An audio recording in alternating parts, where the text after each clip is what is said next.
Capital Sonoro. Ahora.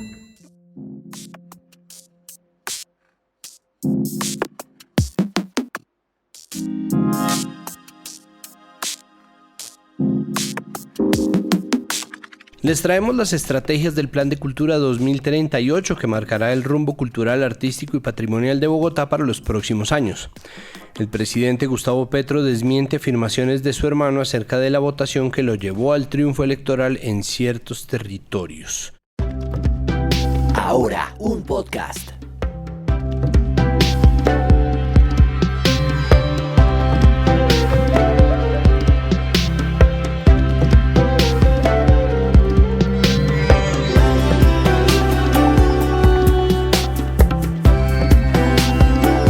Hola, yo soy Santiago Rivas y esto es Ahora, un podcast. Hoy es 5 de septiembre de 2023 y estoy en la compañía de la periodista Carol Velázquez. Hola Carol, ¿cómo le va? Hola Santiago, ¿todo muy bien? ¿Y a ti? Muy bien, gracias. Y el periodista Mauricio Pichot. Hola Mauricio, ¿cómo van las vainas? Santiago, buenas tardes. Un saludo muy cordial a usted y a toda la audiencia. Bueno, hoy vamos a arrancar con una noticia cultural y además de proyección hacia el futuro, que tiene que ver con el Plan de Cultura 2038, que es un plan que marcará el rumbo cultural, artístico y patrimonial de Bogotá para los próximos años a partir de lo concertado entre la ciudadanía y las instituciones que están participando en su formulación, que me parece que es finalmente la noticia, ¿no? Que se está construyendo de forma participativa, pero entonces, bueno, Carol, ¿qué se espera lograr con este plan? Bueno, Santiago, primero que nada, pues hay que decir que se trata de, digámoslo así, como un horizonte que quiere marcar la Secretaría de Cultura para dar como una visión de lo que se espera que sea este sector y cómo se maneje este sector en los próximos 15 años. Entonces, la idea es armar este plan. De hecho, ya hay una base que tiene la Secretaría de Cultura junto a las distintas mesas locales y gestores culturales de la ciudad para concertar, digámoslo así, como cada punto y cada acción que se va a implementar en los próximos años hasta el 2038, como tú lo dijiste. Ok, ahí tiene un poco como la cuestión misma del presupuesto participativo, ¿no? Es decir, se define cuánta plata va para qué lado, pero pues eso obviamente en ese tire y afloje que va a ser, como todas las discusiones sobre presupuesto, pues la idea es que salga algo bien interesante. ¿Qué caracteriza este plan? Es decir, ¿cómo están buscando cumplir esos objetivos? Y yo cuando digo esos objetivos así tan en abstracto me refiero primero a cómo van a lograr que la gente participe de lleno y segundo, cómo van a lograr que exista una síntesis de verdad de las voluntades del sector cultural. Ok, pues como todos sabemos, o bueno, la mayoría, el sector cultural es muy amplio y Bogotá es una ciudad que literalmente en cada esquina respira cultura. Entonces, digamos que en ese sentido, la Secretaría planteó 5 estrategias para armar este plan. De acuerdo a lo que pues, ellos primero nos informaron sobre ese bosquejo, es que giran en torno a la ciudadanía, como bien lo dijiste hace un momento, porque la idea es construirlo esto desde la ciudad y no como algo muy institucional, que es lo que suele pasar normalmente, que como que son las instituciones claro, las que imponen un montón como, no, esto tiene que ser así, así, así, y a veces se olvida un poco como esa voz. Entonces, el primer eje es libertad e identidad, que digamos que va a abarcar un poco como ese derecho a expresarse libremente y a escoger como esa propia identidad que tienen las comunidades para narrarse.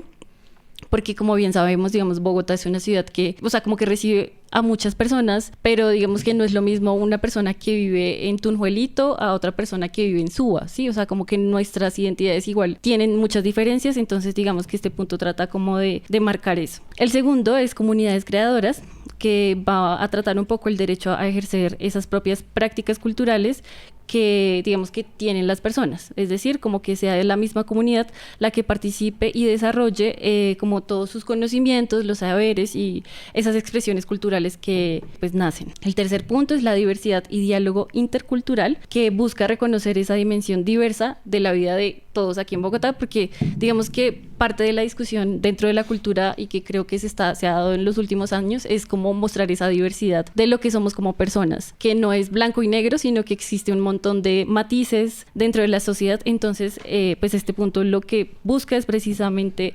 reconocer esa diversidad. El cuarto es la agenda cultural y política, porque es muy importante que dejemos a un lado como ese tema de que las personas y los artistas solo son artistas, Claro. y no como personajes políticos que inciden políticamente, y digamos que eso es algo muy importante que también hay que cambiar de chip, porque precisamente es a través de las políticas públicas que pues se gestionan muchas cosas que necesita el sector. Entonces precisamente ese punto es participar, como la participación de los artistas en la creación y en la transformación de sus derechos culturales.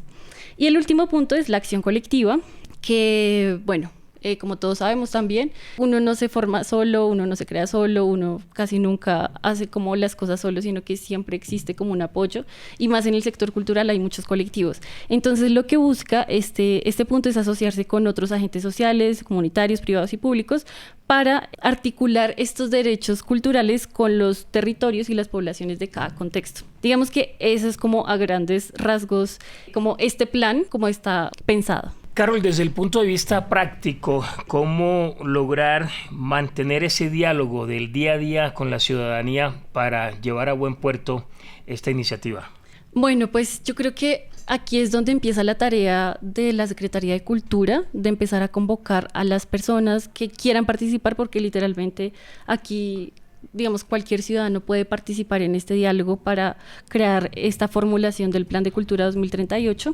Y yo creo que el reto está precisamente en la convocatoria. Y creo que también es una tarea que, pues más allá de que sea solo de una entidad, también creo que podrían participar las alcaldías locales, gestionando y dando, digámoslo así, como entre los mismos gestores culturales de cada localidad, como esas luces para que empiecen a participar y empiecen a convocar a todos los artistas o las personas que hacen parte de este sector. Yo creo que ese es el reto, porque pues aquí hay que mencionarlo, y es que las personas que pueden participar de estos sectores artísticos, culturales y patrimoniales, aquí voy a decir otra cosa, y es que también se va a enfatizar mucho en el tema de patrimonio, porque es como un tema que ha sido un poco olvidado y dejado en Bogotá, más que todo. Entonces sí, que los artistas y eso, pero el patrimonio también hace parte de lo que somos. Entonces la idea de este plan también es como darle más fuerza a las políticas públicas que protegen el patrimonio de la ciudad.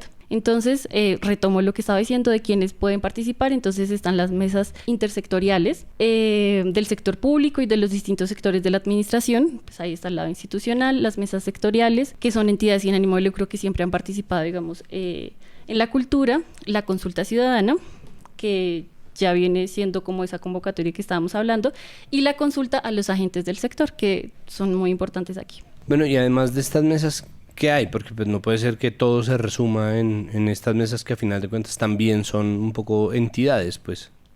Sí, pues como ya lo mencioné, como esto se está planteando hasta ahora y se está formulando hasta ahora, las personas pueden entrar a la página, cualquier persona que desee participar, que no pertenezca a ningún colectivo, a ninguna mesa, pueden entrar a la página de Cultura, Recreación y Deporte /Plan Cultura, y allí van a encontrar un enlace en el que van a diligenciar un formulario, y allí digamos que es como el primer paso para que ingresen como a esa conversación y sean parte de ese diálogo de aquí en adelante. Perfecto, bueno, Carol, muchísimas gracias. Escúchanos en www.dcradio.gov.co. www.dcradio.gov.co.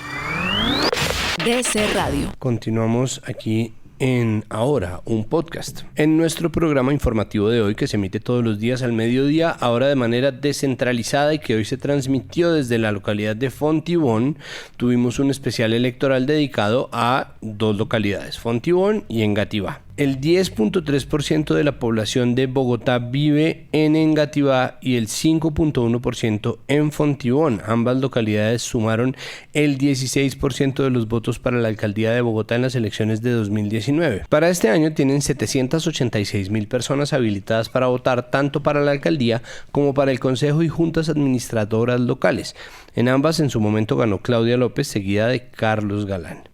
No se pierda de todo nuestro cubrimiento de elecciones, que se difracta por todo nuestro sistema informativo. Si se perdió el programa, por favor vaya de inmediato a YouTube y véalo para conocer más datos y más análisis, y por supuesto no se pierda nuestra emisión de mañana. Mamá, papá, ¿me has visto triste o alejado? Puede ser que me estén haciendo bullying o que tal vez tenga algo para contarte.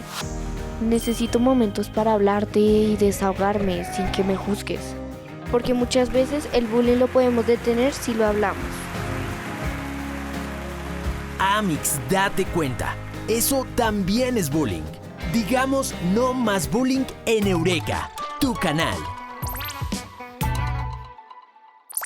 Bueno, Mauricio, vámonos con estas afirmaciones que se hicieron o que hizo el hermano del presidente Gustavo Petro en una entrevista en Los Informantes, que salió como una nota editada, y después en una entrevista en Blue Radio, después en una entrevista en Caracol Radio. Bueno, todo esto acerca de las afirmaciones que hizo acerca de las negociaciones hechas en las cárceles o con ex paramilitares, ex narcotraficantes, ex guerrilleros encarcelados para conseguir votos en territorios que, en palabras de Juan Fernando Petro, llevaron al triunfo electoral a Gustavo Petro. Entonces, como esto es un enredo, la película más rara de la serie del paseo es esta. Entonces, ¿qué fue lo que dijo el hermano del presidente? En un principio y en la entrevista con el programa Los Informantes, Juan Fernando Petro habló acerca de que más de 1,5 millones de votos de regiones en donde el presidente Gustavo Petro nunca había ganado fueron absolutamente vitales para conseguir el triunfo electoral en el 2022. Eso llevó a que el presidente de la República este martes muy temprano en la mañana publicara un trino en su cuenta en donde dijo que nunca ese 1,5 millones de votos existió en las regiones que había relacionado su hermano para conseguir el triunfo, que si bien había habido un poco más de 1 millón de votos que le dio el triunfo electoral en la segunda vuelta, eso ocurrió en el Caribe y a partir de la votación de muchachos muy jóvenes entre 18 y 35 años, que fueron los que votaron para esa instancia por el candidato en ese momento, Gustavo Petro, posteriormente presidente de la República. Como usted lo menciona, el señor Juan Fernando Petro salió en distintos medios de comunicación a decir que lo habían tergiversado e incluso a dar a entender que la entrevista de la nena Arrazola, la periodista de Los Informantes, había sido editada y que aparecía como si él se estuviera acusando directamente de haber cometido algunas acciones en esas cárceles que él visitó. Recuerde usted que hace algunos meses hubo un gran escándalo a nivel nacional porque se decía, casi que se evidenciaba, entre comillas, que Juan Fernando Petro había ido a centros de reclusión en el país a negociar con detenidos en extradición para que estos fueran perdonados, entre comillas, eventualmente cuando Gustavo Petro fuera presidente y ellos le pusieran votación en las elecciones al hermano de Juan Fernando, es decir, al hoy presidente de la República, Gustavo Petro Urrego. Mauricio, bueno, y hablando un poco de este enredo que se está dando por este tema, La Silla Vacía publicó un artículo que, digámoslo así, sí comprueba un poco lo que dice el presidente Petro, ¿o no? ¿Usted qué nos puede decir de eso? Textualmente, y recojo palabras literales de lo que dijo Juan Fernando Petro, por ejemplo, en entrevista con Caracol Radio, no puede haber en ninguna cárcel una muestra de que yo haya entrado a un patio para hablar con un extraditable o si no, ya la tendría a la fiscalía. Yo digo que se tergiversó todo porque uno escucha la entrevista y parece que yo mismo me estuviera acusando de que gracias a mí Gustavo logró una votación por allá con los presos, con los extraditables en territorio donde nunca había estado. Cierro comillas. Es lo que sale, estas son las declaraciones que él le dio después a Caracol Radio, a una emisora, pero sí. Sale también un artículo en La Silla Vacía en donde, si no estoy mal, Jean Basset hace un cálculo precisamente de estos territorios. Dice: 10 de los 44 municipios ganó Petro. Estos son Turbo, Muridó, Villa del Fuerte, Mutatá, Apartado, Chigorodó y Carepa en Antioquia, Arenal, Bolívar y Barranca Bermeja y Puerto Wilches, Santander. En norte del Santander, Rodolfo Hernández casi quintuplicó la votación de Petro, porque todos estos son los territorios que estaba describiendo Juan Fernando en esta nota que se hace en Los Informantes, que sí un poco, y ahí quiero que lo hablemos, aparece de una manera que es muy extraña. Es decir, lo que dice Juan Fernando Petro, sí, es decir, mucho de eso sí lo está diciendo y está privilegiando además su forma de entender las cosas y su forma de negociar. Dice que esa es una forma de negociar que sí da resultados, pero al mismo tiempo sí se trata de una nota que está perfectamente editada, ¿no? Las respuestas vienen cortadas, interrumpidas por la voz de la nena Rásola. Entonces, ¿qué podemos sacar como una conclusión de eso que está pasando ahorita? En efecto, de acuerdo con los números, habría alguna coincidencia en relación con el triunfo de Gustavo Petro en esas regiones y lo que se da a entender como influencia de estas personas detenidas en las cárceles.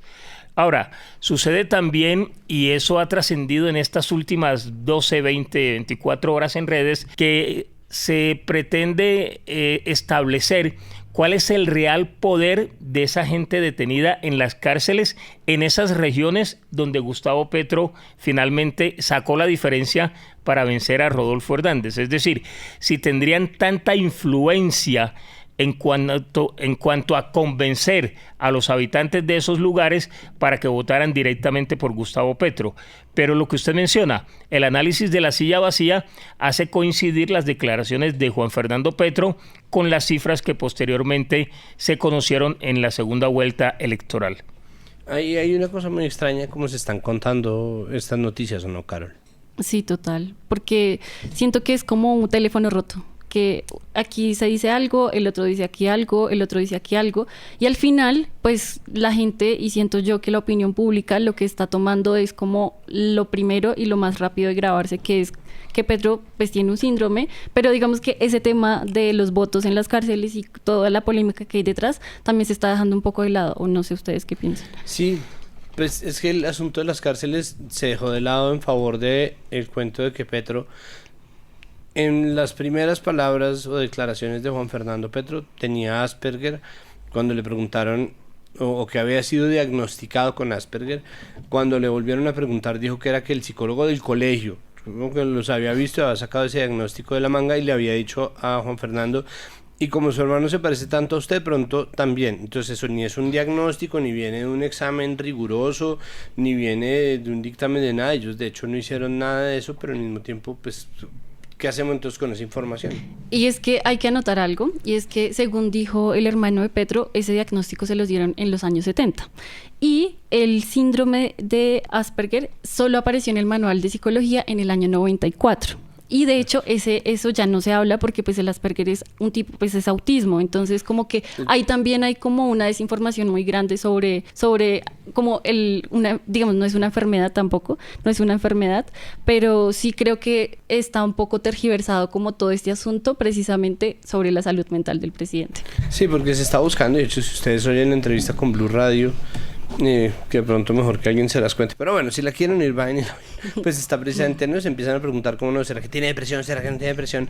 Y finalmente ahí lo que pasa, Mauricio, es que más allá de lo que termina ocurriendo, porque pues hay ya declaraciones encontradas, cifras que se corroboran, que se contrastan, etcétera, pues sí, de este tipo de declaraciones de Juan Fernando Petro lo que hacen es ponerle una carga gigantesca a Gustavo Petro, sea lo que sea que se compró después. De hecho, casi que él mismo reconoció esa situación, Santiago, en el sentido de que lo que le han generado todas las declaraciones que él ha entregado a los medios de comunicación ha sido problemas a su hermano en la presidencia de la República.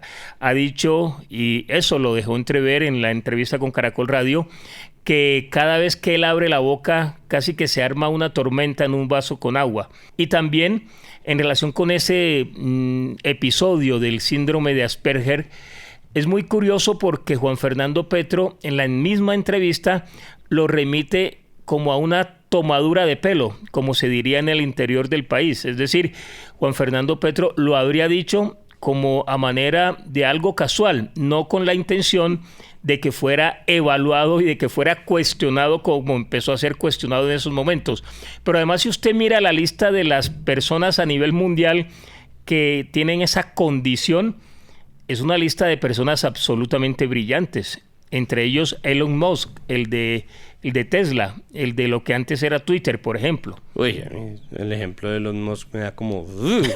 Pero Pichot, también hay gente que tiene Asperger o que podría haber sido diagnosticada con Asperger y que ahora tiene una neurodivergencia correspondiente al espectro autista, que no es extraordinaria.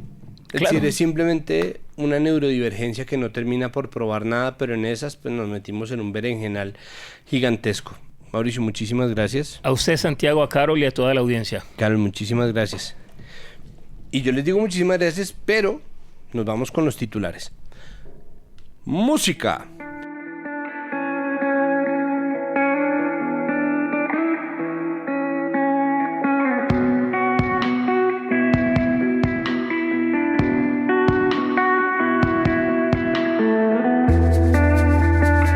Y no se vayan sin las siguientes noticias. Hoy se instaló la diligencia de interrogatorio a la que asistió Laura Sarabia Torres, ex jefe de gabinete de la Presidencia de la República, ahora directora de Prosperidad Social, por la investigación que se adelanta por el posible uso irregular del polígrafo con la señora Marelvis Mesa, contratada por Sarabia y presuntamente involucrada en el hurto en la vivienda de la funcionaria. Este caso está asignado a un fiscal de la Dirección Especializada contra la Corrupción con el apoyo de una fiscal de la Dirección Especializada contra las Violaciones a los Derechos Humanos. La señora Sarabia asistió en compañía de su abogado. Cuando los fiscales le solicitaron su identificación y cargo, la funcionaria exhibió su acta de posesión como directora del Departamento de Prosperidad Social. Por esto, el interrogatorio fue suspendido, dado que se deben hacer los trámites pertinentes para que el caso sea asumido por un fiscal de la delegada ante la Corte Suprema de Justicia, que tiene que ver con el nuevo fuero constitucional que le compete como directora de Prosperidad Social. Como una adenda a esta noticia, y por si fuera poca cosa o poca información, la defensa de Laura Sarabia pidió además que fuera llamado a declarar dentro de este proceso el fiscal general de la Nación, Francisco Barbosa. Ahora una de servicio, porque desde el mediodía del pasado domingo buscan a Lucía Fernández Londoño, una menor de edad que ya completa 2 días desaparecida. La joven, aproximadamente de unos 60 metros de estatura, fue vista por última vez en el barrio Santa Rita de la localidad de Puente Aranda. El día que desapareció, Lucía llevaba un pantalón gris y una blusa de color blanco. En cuanto a sus características, la joven es de tez blanca y pelo castaño corto, el cual lleva a la altura de los hombros. Si usted la ha visto o cree tener alguna información valiosa sobre su ubicación, puede comunicarse al número 304-381-8685. Voy a repetir el número: 304-381-8685. Otra información, y esta tiene que ver con infraestructura y está relacionada con que cerca de 19.267 millones de pesos fueron invertidos en la adjudicación de un contrato de consultoría que tendrá dentro de sus objetivos la definición de la mejor ruta para conectar el corredor férreo de Bogotá con el corredor férreo central. Los ganadores del concurso, el consorcio PYE, Corredor Férreo Central, integrado por las empresas Progen Colombia y Epipsa SAS, tendrán 12 meses a partir de hoy para llevar a cabo la fase de estudios que definirá la solución más óptima para conectar a través del tren el puerto de la costa atlántica con el centro del país. Lo anterior se hará a partir de la conexión de 2 corredores férreos, el de Bogotá-Belencito, eso queda en Boyacá, que entró en funcionamiento en marzo, y el de La Dorada, Chiriguaná, cuya operación fue recientemente ampliada por 12 meses más. Bueno, eso fue todo por nuestra emisión de hoy. Ahora es un proyecto periodístico de Capital que está en televisión, en YouTube, en las redes sociales y aquí en podcast. Busca Capital Político y de vital importancia para saber lo que pasa en la política y en la cultura. También a nuestro podcast de música que se llama así, nuestro podcast de música, y despierte todas las mañanas con nuestro boletín en su correo electrónico. La escritura de este podcast está a cargo de Santiago de Narváez y Juan Pablo Conto, la edición de sonido a cargo de Cian León Bernardo González, la dirección de los periodistas del Sistema Ahora está a cargo de Andrés Páramo, la de Capital Sonoro a cargo de quien les habla, Santiago Rivas, y la del Sistema Informativo Ahora a cargo de María Paula Martínez. Este episodio ha sido grabado en los estudios de DC Radio, en alianza con el IDEPAC. Google dice que mañana miércoles habrá una mínima de 9 grados y una máxima de 22 con un 0%, ojo, 0% de probabilidades de lluvia. No termine el día sin información, búsquenos en todas las plataformas de podcast y compártalo. Hasta luego y nos oímos mañana. Capital Sonoro.